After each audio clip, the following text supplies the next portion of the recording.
जो चीजें ना ये अनु के सामने नहीं आनी चाहिए। अगर अनु को एक भी सवाल का जवाब मिल गया ना तो इसका सबसे पहला और सबसे बुरा असर तेरे और अनु के रिश्ते पर होगा। हर इंसान इस दुनिया में अपना भाग्य लेकर आता है। इन सारे सवालों के जवाब शायद तेरे भाग्य में ढूंढने लिखे हैं।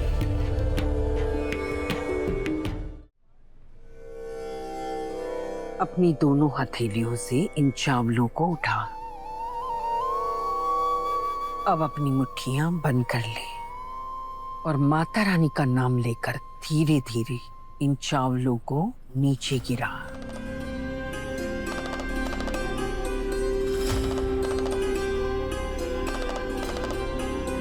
रुको, मुट्ठियां खोल।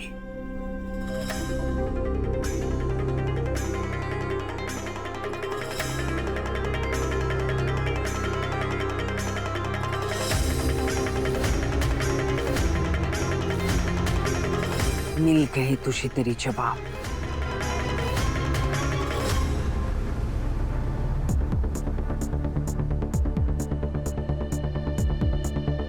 क्या सोच रहा है आर्या? उस पागल भिखारी का कुछ करना पड़ेगा।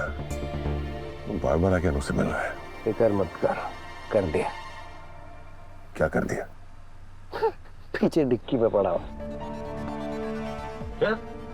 तुझे ऑफिस छोड़ने के बाद ना फिर ठिकाना लगा दूंगा। नहीं झंडे देख, तू मेरी बात सुन, ऐसा तो कुछ नहीं करेगा। अरे आर्या, जैसा तू सोच रहा है वैसा कुछ नहीं। मतलब तुझे ऑफिस छोड़ने के बाद उसे दूर कहीं पागल खाने में छोड़ाऊंगा, वहां से कोई वापस नहीं आता। देख आर्या, समझने की कोशिश कर। ये जो चीजें ना ये अनु के सामने नहीं आनी चाहिए। अगर अनु को एक भी सवाल का जवाब मिल गया ना तो इसका सबसे पहला और सबसे बुरा असर तेरे और अनु के रिश्ते पर होगा। ये मेरे सवालों का कैसा जवाब है सिद्धि माता? तेरी दाई हथेली में चावल के 4 दाने हैं और बाई हथेली में चावल के 3 दाने हैं। ये समय दर्शाता है, वो समय जिसके बीच में तुझे तेरे सवालों के जवाब मिल सकते हैं। रात के 3 और 4 बजे के बीच, जब न रात होती है और न दिन होता है। ये ऐसा बीच का समय है, ऐसा काल का पहर है जिसमें तो काल की सारी मर्यादाओं को लांघ कर वर्तमान काल में भूतकाल की उन बातों के बारे में जान सकती है जिन बातों ने तेरे दिल में अभी तूफान मचा रखा है। और सिद्धि माता, ये कैसे होगा? क्या मुझे सपने में सब कुछ दिखाई देगा? क्या मेरे सपनों में मुझे सारे सवालों के जवाब मिल जाएंगे? इसका जवाब मेरे पास नहीं है, क्योंकि इसके बारे में मैं कुछ नहीं जानती। तेरे सवालों के जवाब कहाँ मिलेंगे ये तुझे खुद तय करना होगा। मैंने तुझे केवल समय बताया है, लेकिन उसका जरिया क्या होगा ये तुझे खुद ढूंढना होगा। सिद्धि माता, मैं ना इस वक्त बहुत बड़ी कश्मकश में हूँ। एक तरफ मुझे दिखने वाले सपने मजबूर कर रहे हैं राजनंदिनी जी के बारे में और जानने के लिए, उन्हें और करीब से जानने के लिए। तो दूसरी ओर मेरे पति हैं, मेरे आर्य सर हैं, और डॉक्टर की सलाह के बाद तो उन्होंने मुझे साफ साफ मना कर दिया है कि मैं इन सब चीज़ों के बारे में सोचना भी छोड़ दूँ।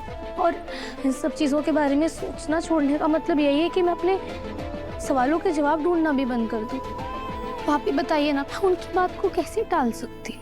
हर इंसान इस दुनिया में अपना भाग्य लेकर आता है। इन सारे सवालों के जवाब शायद तेरे भाग्य में ढूंढने लिखे हैं। लेकिन राजनंदिनी का तेरे सपने में बार बार आना केवल संयोग नहीं है, ये एक संकेत है। ये संकेत दर्शाता है कि तुझे सच को तलाशना होगा, जिसकी तरफ बार बार तुझे इशारा किया जा रहा है।